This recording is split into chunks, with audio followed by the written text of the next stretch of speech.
இந்த சேமியா உப்புமா எப்படி பண்ணுறதுன்னு பார்ப்போம். நம்ம இப்போ சேமியா உப்புமா தான் பண்ண போகிறோம். நான் 3 டம்ளர் சேமியா எடுத்து வச்சுருக்கேன். இது வந்து மெல்லிசு சேமியா. இதுக்கு நான் 3 டம்ளர் பண்ணி எடுத்து வச்சுருக்கேன். இதுக்கு தாளிக்கிறதுக்கு நான் கொஞ்சம் இந்த அளவு வெங்காயம், இஞ்சி, ஒரு 8 பச்சை மிளகாய் எடுத்து வச்சுருக்கேன்.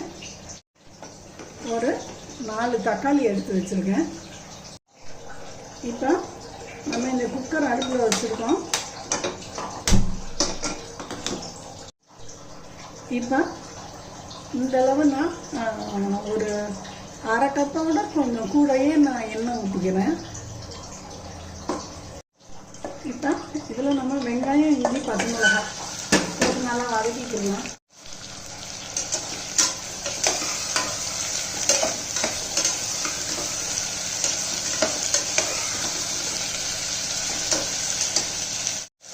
நம்ம இந்தளவு உப்பு போட்டு வதக்கிக்கலாம். அப்புறம் உப்பு பத்தலையுமா போட்டுக்கிடுவோம். இப்போ வெங்காயம் வந்து நல்லா வதங்கணும்னு தேவையில்லை, ஏன்னா நம்ம குக்கரில் தான் வைக்க போகிறோம். ஓரளவு வதங்கி இருக்கு. இதோட நான் இந்த தக்காளியை போட்டுக்கிறேன். பறிக்க தக்காளி நறுக்கி வச்சுருக்கேன்.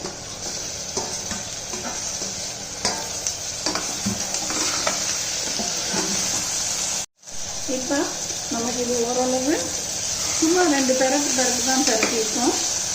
இப்போ இதில் இந்த 3 டம்ளர் தண்ணியை ஊற்றிக்கிடுவோம். 1 2 3 ஊற்றிட்டு இது கொதிக்கணும்னு தேவையில்லை. நம்ம அந்த சேமியா இருக்குல்ல, 1 2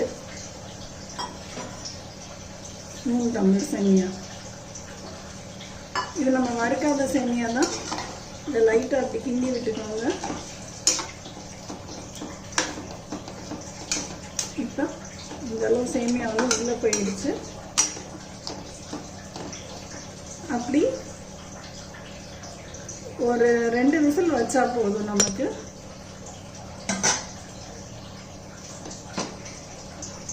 வச்சு வெயிட் வச்சுருவோம். 2 விசில் அடிக்கட்டும். 2 விசில் அடிச்சிருச்சு. இதோட அடுப்பு ஆஃப் பண்ணிடுவோம். இப்போ இந்த மாதிரி ஒரு தாளிப்பு கரண்டி வச்சுருக்கோம். புகஞ்சிடுச்சு, அதனால அடுப்பு ஆஃப் பண்ணிட்டு இதில் இந்த நெய்யை போட்டுக்கிடலாம். எல்லாம் இருக்கும். இந்த நெய்யில் நம்ம கொஞ்சோண்டு உளுந்தம்பருப்பு, கொஞ்சம் செவந்தோன்னா கடுகு போட்டுக்கிடுவோம். இப்போ கடுகை போட்டுடலாம்.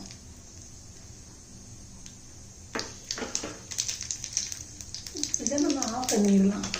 அவ்வளோதான். இப்போ இந்த குக்கரை திறந்து பார்ப்போம். இன்னும் கொஞ்சம் நேரம் ஆகும். இப்போ திறந்து பார்ப்போம்.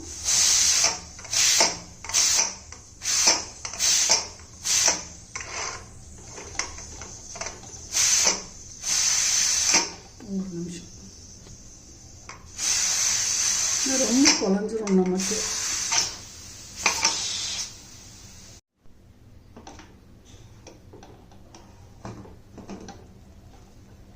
நல்லா வந்திருக்கு.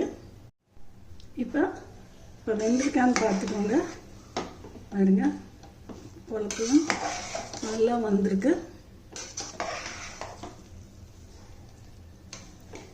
இப்போ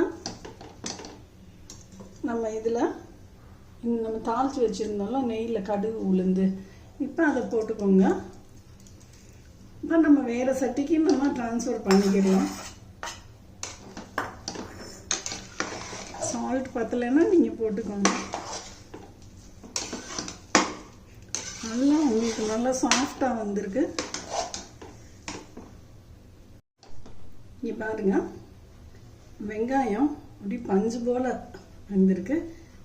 சேமியாவும் நல்லா வெந்திருக்கு. இப்போ பாருங்க, இல்லை நம்ம சேமியா எடுத்து வச்சுருக்கோம்.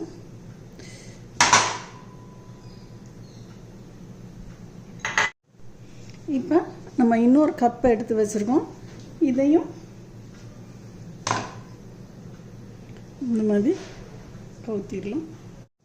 இப்போ பாருங்கள், இந்த சேமியா உப்புமாக்கு இந்த மாதிரி நம்ம ஒரு கொச்சு வச்சு சாப்பிட்டோம்னா செம்ம எம்மியாக செம்ம சூப்பராக இருக்கும். நீங்களும் ட்ரை பண்ணி பார்த்துட்டு சொல்லுங்கள் ஃப்ரெண்ட்ஸ். பாய்.